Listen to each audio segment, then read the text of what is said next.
Llegamos a la limpia, saludable y productiva ciudad de Atirá. Esta fue fundada a mediados del año 1500 por el primer gobernador del Paraguay, Domingo Martínez de Irala. El nombre de la ciudad proviene del vocablo guaraní Atjá, que significa lugar de reunión. Pero con la llegada de los españoles, ellos no pudieron pronunciar correctamente y fue quedando en Atirá.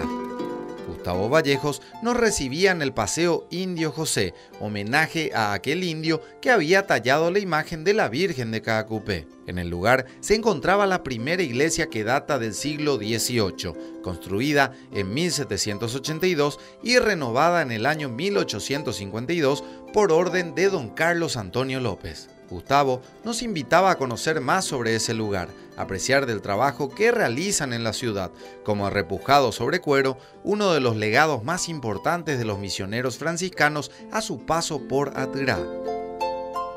La actual iglesia se empezó a construir poco antes de que estallara la Guerra del Chaco y finalizó con la misma.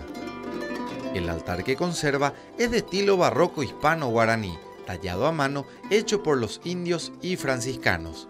Gustavo nos acompañaba al Curuzú Cerro, un lugar muy característico de la ciudad donde se realiza el Vía Crucis los Viernes Santos. Por último, no podíamos dejar pasar la oportunidad de visitar el complejo recreativo Marianela, un lugar icónico de la ciudad de Atirá.